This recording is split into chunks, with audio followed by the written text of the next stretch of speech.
La catastrophe, c'est ce qui attend les Sénégalais si rien n'est fait face aux multiples menaces. Nous sommes à Dakar, capitale du Sénégal, plus précisément sur la plage de Anse Bernard. Ici, au premier regard, on voit nettement l'état de dégradation avancé et un danger permanent face à l'avancée de la mer. Voilà, alors aujourd'hui, Dakar est attaqué par l'érosion côtière. Le niveau de la mer est en train d'augmenter. Aujourd'hui, si on veut protéger les côtes de Dakar qui sont faites de falaises, on doit planter des arbres au lieu d'aller vers des projets immobiliers en bord de mer. On a un exemple ici frappant. Ici, on a un filao qui est là depuis des décennies et qui a réussi à arrêter l'avancée de la mer. On le voit, preuve noir sur blanc, en image, que le système racinaire de l'arbre ne permet pas aujourd'hui à la mer de creuser la falaise. Par contre, si on avance un tout petit peu et qu'on voit ici ce qui se passe, il n'y a pas d'arbre.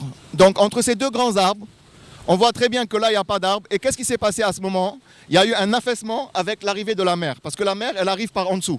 Elle crée des vides sanitaires et elle effondre la terre.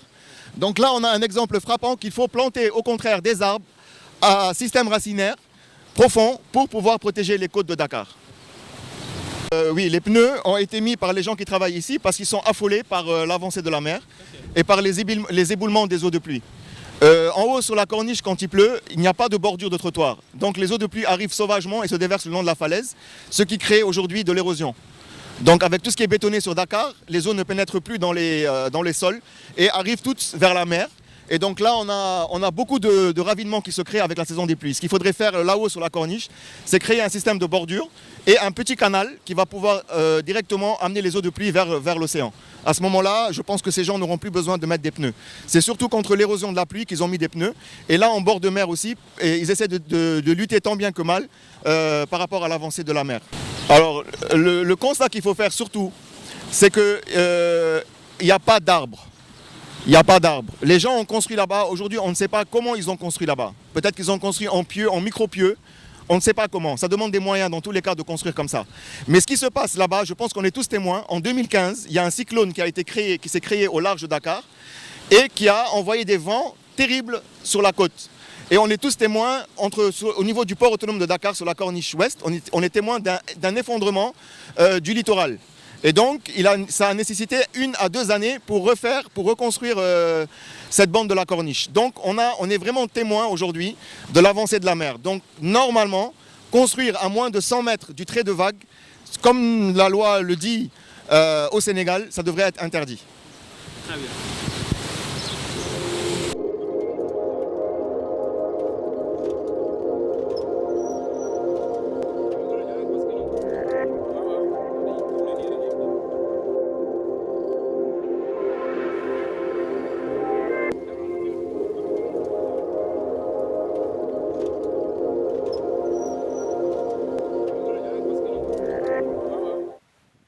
En avril 2019, l'État du Sénégal a annoncé le démarrage de travaux de protection des corniches Est et Ouest contre l'avancée de la mer.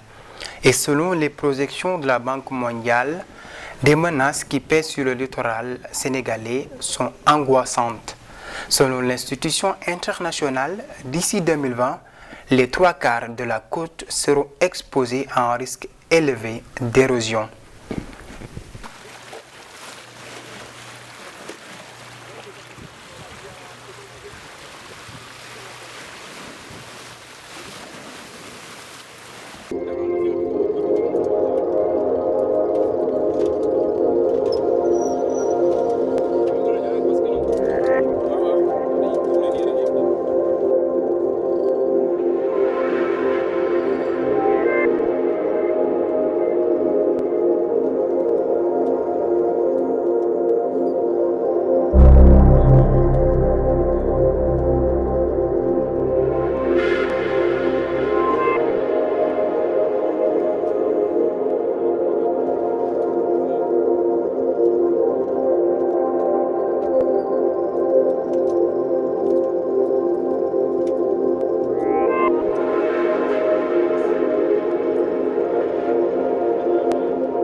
la plage du Cap Manuel, entre la clinique du Cap, le camp Diambar et le Dantec.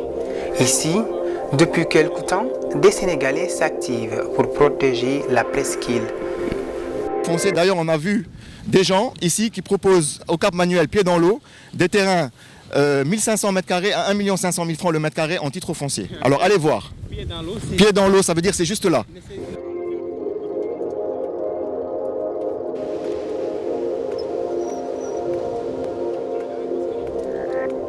Elle ramène, elle enlève, elle ramène. Donc là, en fait... Naturellement. Oui, donc là, en fait, on ne sait pas ce qu'il y a encore en dessous. Là, en hivernage, il va falloir qu'il y ait une deuxième phase. Parce qu'en hivernage, la mer, elle avale tout le sable. Donc il va falloir qu'il y ait une deuxième phase, certainement de nettoyage, pour encore apurer au maximum. Mais déjà là, on voit des enfants venir faire du sport maintenant le soir, on voit des gens venir voir le coucher de soleil. Il y a des pêcheurs maintenant qui viennent avec leurs enfants pêcher. On a immortalisé des images pareilles. Ça fait plaisir. Ça fait plaisir, voilà. Avec 1200 personnes, le 29 février, et on a nettoyé la plage de fond en comble. En 3 heures de temps, on a tout nettoyé. Tout ce qu'on pouvait trouver, on l'a enlevé.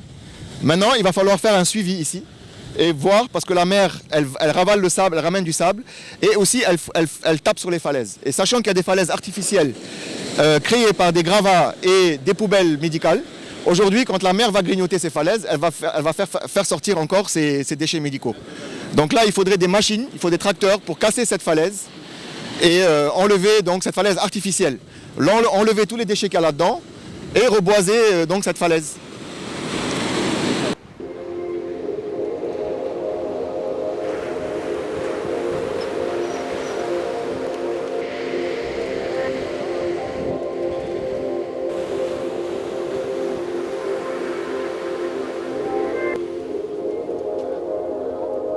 Les produits là-haut qui sont pourris, donc ça crée des vers qui viennent avec la mer, donc avec les fosses qui accompagnent jusque dans la mer. Et ces oiseaux sont venus pour se nourrir de vers et boire de l'eau.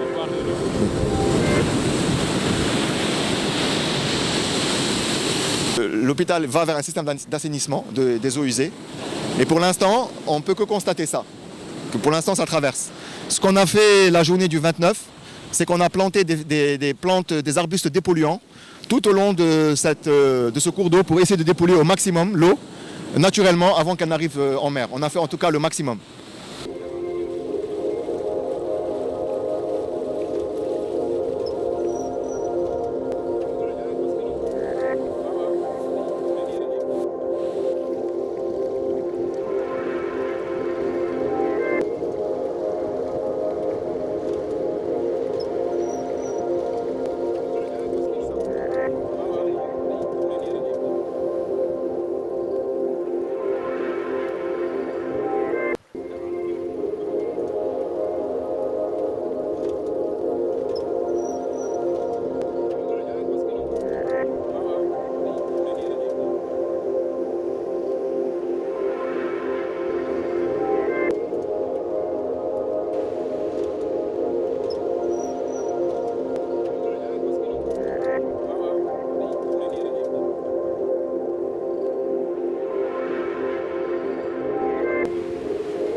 Bien que ça, tu peux parler au micro. Vous voyez très bien que là, ici, il faut des camions bennes et des tractopelles pour enlever tous ces gravats qu'il y a dessus, parce que c'est mélangé avec des plastiques et peut-être d'autres déchets médicaux, on ne sait pas. Mais là, ce qu'il faut maintenant, aujourd'hui, ce sont des camions bennes qui arrivent par dizaines par quai et des tractopelles pour raser cette falaise, au moins sur 30 peut-être ou 40 mètres, pour éviter à l'océan de venir continuer de ronger ça et de dispatcher peut-être les déchets, parce qu'on ne sait pas ce qu'il y a exactement à l'intérieur, mais on voit qu'il y a des plastiques et il y a des gravats en tout cas d'anciens bâtiments qui ont été jetés ici. C'est la nappe phréatique du haut plateau de Dakar qui est en train de couler ici. Donc vous voyez un peu la nature propre aujourd'hui qui est souillée par l'activité humaine. D'ailleurs, il y a un SDF qui habite ici, qui s'appelle Ali. Il est là ? Je ne sais pas s'il est là aujourd'hui. Il pourrait même nous amener derrière et vous montrer carrément l'eau de source qui est en train de couler juste derrière. Et là-bas, vous pouvez même boire l'eau comme ça à la main, tellement elle est propre. Là, ce qu'elle traverse avant d'arriver là maintenant. Est-ce qu'il n'y a pas de danger même ? Ça veut dire que la nappe aujourd'hui peut être contaminée. Parce que partant de Mbobos, avec ça aussi, Dakar est sous risque. Oui. Dakar est sous la baie d'Anne. Exactement. Dakar est vraiment aujourd'hui attaqué. 3 bombes qui peuvent exploser à tout moment. C'est 3 bombes qui peuvent exploser à tout moment. Et là, on en a identifié 3. Il y en a beaucoup plus que ça. C'est partout pareil. Tous les canaux qui aujourd'hui viennent des banlieues et qui se jettent dans la mer. Il y a tout qui se jette parce qu'au Sénégal, on ne trie pas. Les batteries de radio sont jetées dedans. Les médicaments, tout est jeté dans ces canaux-là. Et donc aujourd'hui, tout ça va dans la mer et traverse aussi par-dessus des nappes. Donc on ne sait pas, à un moment donné, il peut y avoir des infiltrations vers les nappes et on n'est pas au courant de ce qui se passe. Il faut vraiment qu'il y ait un travail d'étude d'impact environnemental qui accompagne aujourd'hui la presqu'île et disent la vérité pour qu'on trouve les moyens, parce que je pense qu'il ne faut pas aller vers la complexité. Je pense qu'il y a des moyens faciles qu'on peut trouver en prenant conscience de ce qui se passe pour arranger les problèmes le plus vite possible, au moins rattraper l'équilibre qu'on a perdu. On se rend tous compte aujourd'hui qu'on est attaqué de partout. La mer avance, on a les problèmes de déchets, on a le déboisement à l'intérieur du pays, les hivernages se font de plus en plus rares, ils sont complexes. Alors c'est vraiment, le Sénégalais est attaqué aujourd'hui. Il est attaqué dans son cadre de vie. Il a été annoncé dernièrement 152 millions de dollars. Voilà, pour un peu la collecte et la... Alors voilà. Alors cette somme est la bienvenue. Et on remercie les donateurs, les pays donateurs. Cette somme est la bienvenue. Et vraiment, on appuie le gouvernement sénégalais et le ministère de l'Urbanisme et de l'Hygiène publique. On l'appuie pour que vraiment ils puissent trouver les bonnes mesures à mettre en place rapidement pour sauver le pays écologiquement. Et aujourd'hui, vous savez, dans les grandes décharges comme celle qu'on a à Mbebes, les mêmes décharges qu'on a ailleurs dans le monde, les gens ont implanté là-bas des industries d'incinération qui ont des turbines et avec la chaleur d'incinération produisent de l'électricité. Donc imaginez aujourd'hui le pays, tous les milliers de mégawatts qu'il peut produire, baisser le coût d'électricité aussi pour ses compatriotes et leur permettre d'investir dans d'autres choses et donc dans l'économie circulaire. Imaginez aussi le surplus énergétique qu'on pourrait vendre à nos pays frontaliers qui aujourd'hui font face à un déficit énergétique. Donc on peut même s'enrichir avec ces déchets. Et des centrales pareilles sont les bienvenues. On espère que, et je pense que en tout cas le ministère de l'Urbanisme fait un bon travail et qui se penche là-dessus. On espère que ça va être bien utilisé pour ça.